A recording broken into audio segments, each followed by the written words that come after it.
Okay, well, hey neighbors, welcome to the Shed Shop and this edition of Dr. Diagnostics. I have here on my bench Neighbor Hayes MS290 that we have put an aftermarket 390 top end on, and this saw is not wanting to throttle up properly. It is bogging down, and so we are going to test our fuel line. It's a lot easier to test the fuel line off the saw, but we're going to attempt to test it on the saw.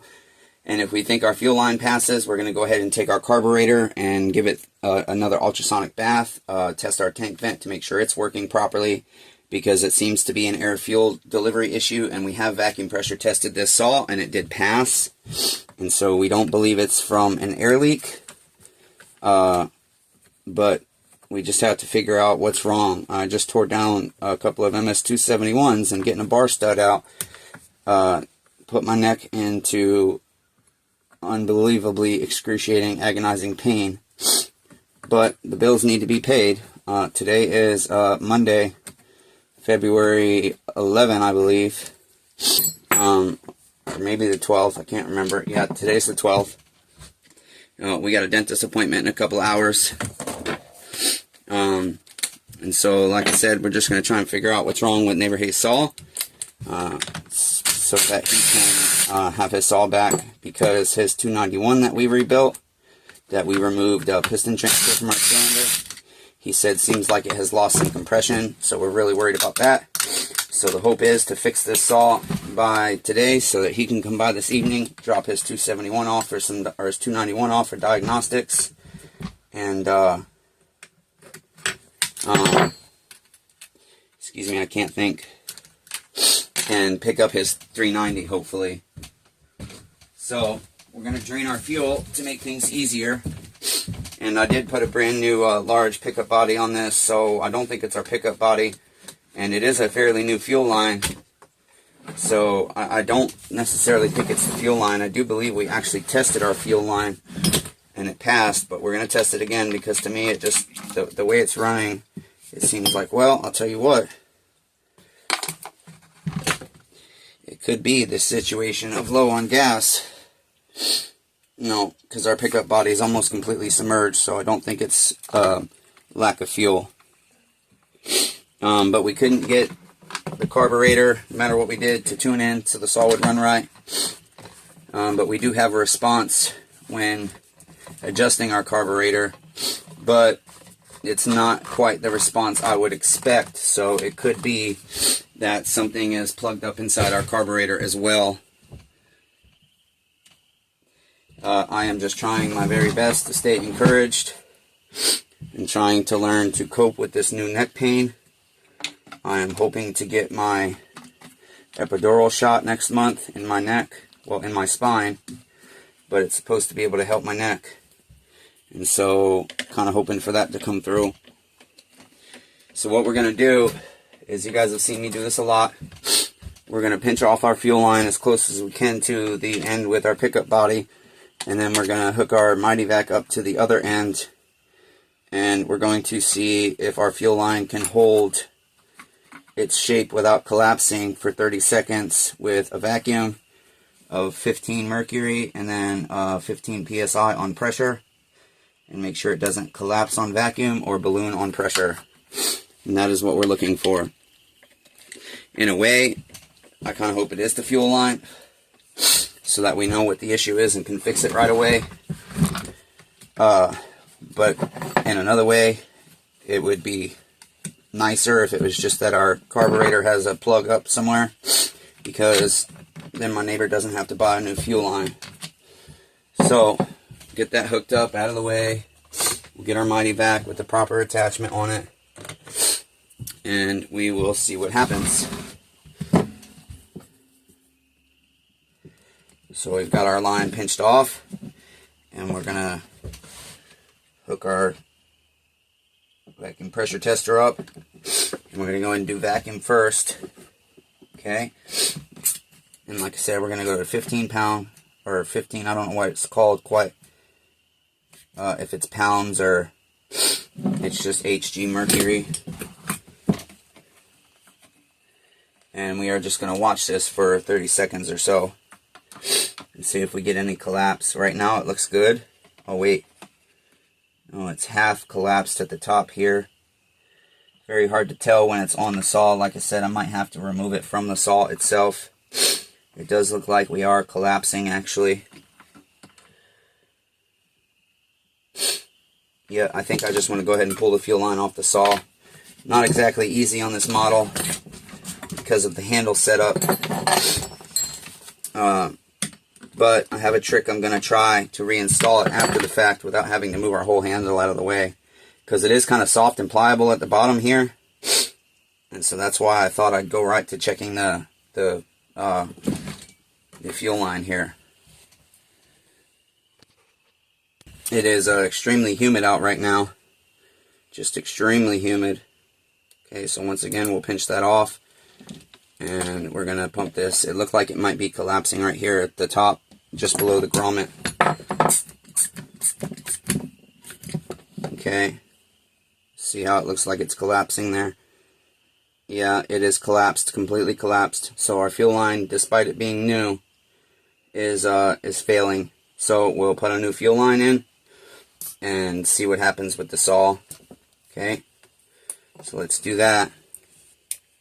I'll see if I have a used fuel line that I can give my neighbor, because I have a lot of used fuel lines. When I was getting good prices for my saws, I just always automatically replaced the lines. But now I've been putting them back in because the saw market is really low right now. Okay, so I got one here. It's quite stiff though. But a little bit of a soak-in 2-stroke mix, I think it would loosen it up. But we'll test it. Like I said, I'm trying to save him money, so it'd be nice if I can just donate a used fuel line for him, OEM used, opposed to $750 for a new aftermarket one.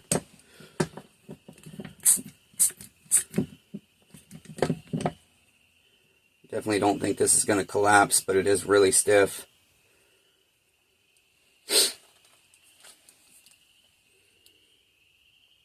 Okay, so it passes vacuum. I think it'll pass pressure too. I just don't like it because it's so stiff.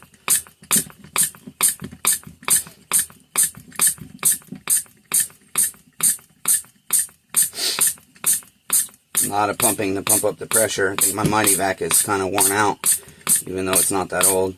I can't seem to ever get above like 10 or 12 pounds on these fuel lines anymore lately. The Mighty Vac just won't go.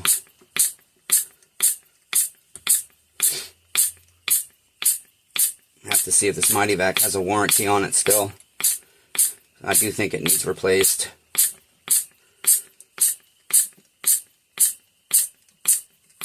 Yeah, because I am struggling to get it above 12 pounds. But I think this fuel line passes. We're going to give it a whirl. It's stiff, but we'll give it a whirl. Okay, so the trick here we're going to use is we're going to take us a piece of wire. Okay. And actually I think I can, with this one, probably won't need it. Get that in there. Hopefully.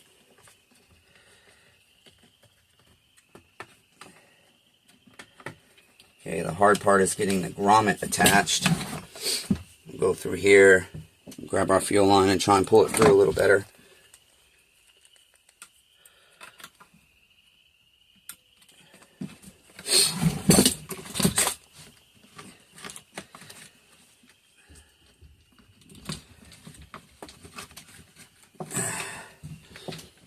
A little bit of difficulty here.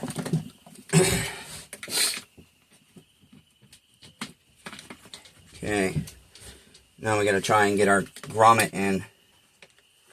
And with the top handle on like this, it can be very difficult. So we'll start one side in here. Hopefully, let's go ahead and take our hemostats out of the way here.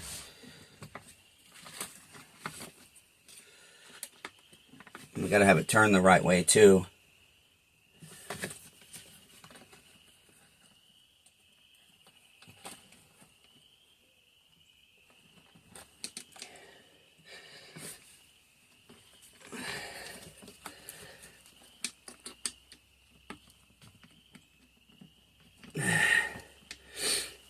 I don't know that I'm going to be able to get it all the way here. Trying. Yep, there we go. Okay, it went in. Okay. Just turn the proper way.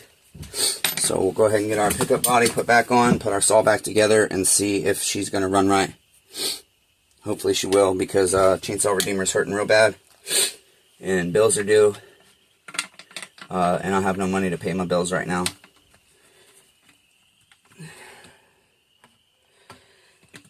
Normally I wouldn't use a fuel line this stiff, but we're just going to see if we have any difference in the saw running at all.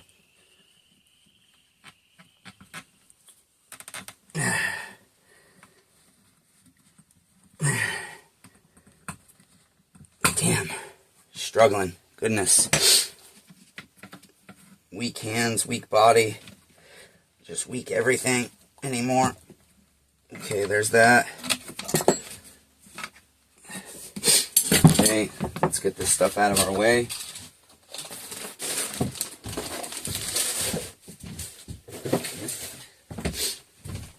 And now that that's done, we can go ahead and put our saw back together. We've got our grommets on. So we'll go ahead and put our carburetor on, hook up our fuel line to our carb. Make sure our wires aren't behind our carburetor so it seats properly. Okay, we'll put our grommet back on here. Get our throttle lever back on. We just hook that into our carburetor. Okay, pull your trigger and slide it down in that notch. And then either use your fingers or your hands or a tool to push it in. Okay, put our grommet back in.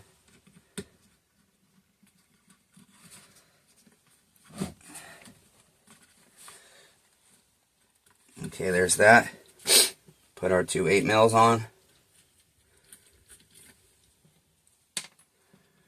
Because the saw idles fine, it just, damn it, see you guys, this is my life. Everything just constantly goes wrong. Every little thing, it's all day long. Keep begging Jesus for mercy and I don't get it. Don't know why. Okay, snug those up. I'm going to put our air filter back on.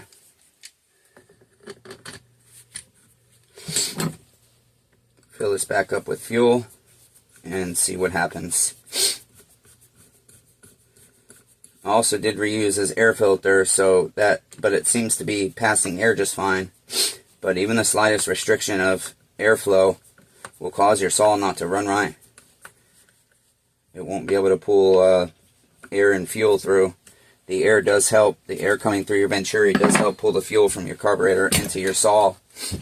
And so that could be our issue as well. So go ahead and put our cover back on here. Get our fuel back in. And see what the hell happens. I traded my Husqvarna 142 for a STIHL MS400C. I've never worked on one, and I was looking on eBay, and there's not a lot of parts for them for sale. But the guy said it's got a knocking, and he felt like it was the piston rod arm that was bad. But I haven't pulled the muffler off yet to see if the motor was scorched, but I figured I was trying to get $175 for that Husqvarna 142. He had it listed on Marketplace for $200, but he didn't have the option to ship it. And so, fortunately, he's in my area, and I think I got a fair deal. He was happy with the saw, and I'm happy. Even if my motor is bad, I will park that 400C out. Okay, so let's see what happens here, neighbors. Go ahead and turn you guys up toward the door. I'm trying to use this new stand that Blanche bought us, but it can be a little bit difficult at times, especially when I don't know what you guys can see. It is just freely spinning everywhere. Okay, you might be a little bit crooked, guys, but that's the best I can do. Okay, so let's see if Neighbor Hayes' saw will run right. Let's check our carburetor real quick. I know you can't see, but I'm just going to check the amount of turns I'm on, my high and lows. Say quarter, half, 3/4, 1, and 1/8 on our high. And we're going to do the same thing on our low. And that is turned way out. Quarter, half, 3/4, 1, and 1/8. And let's give it a whirl.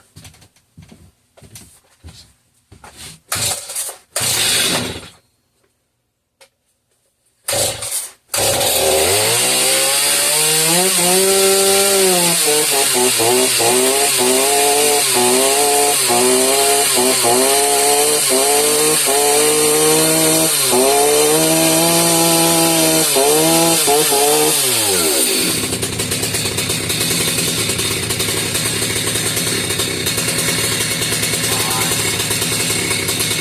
to get on my screw here. Find it.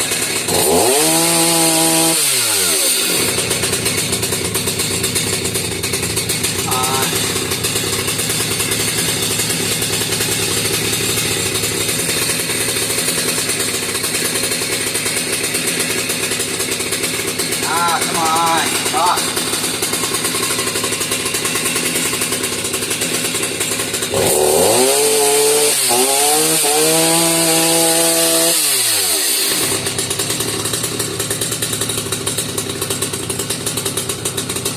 Come on. I can't find my screw.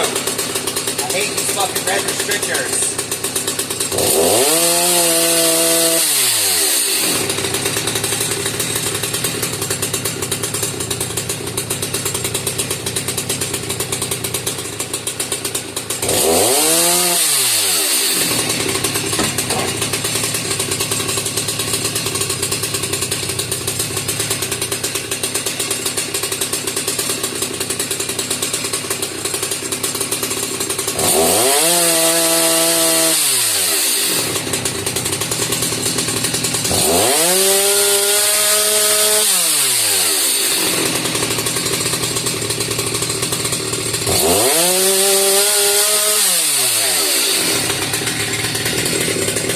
Resolve what it was doing. So what we're going to do is just continue to idle this, babysit it, if you guys can even hear me.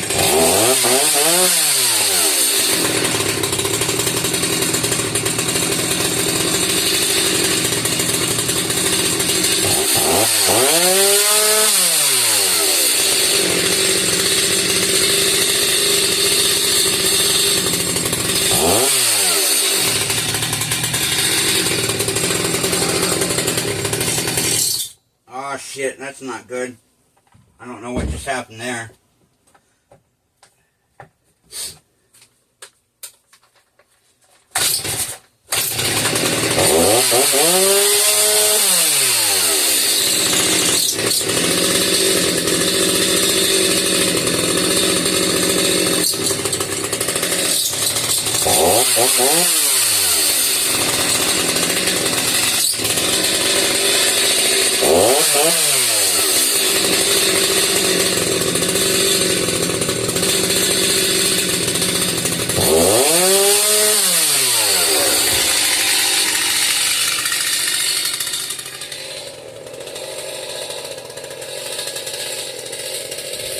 Okay, so we'll see how that does. I think my top cover is just bumping into my decom valve. That is not a 390 top handle, but he wanted a decom, so we had to cut a hole in. But it is not doing what it was doing before, so I believe the fuel line was the issue, and I'll go ahead and donate this to my neighbor. And we'll go from there. I'll give you guys an update in a few days in another video. Till next time, neighbors, I'm in miserable pain, but I gotta keep working. So be kind to one another. We're all facing battles. I love all 8 billion of you, even though I suck at it. Let's keep persevering, damn it.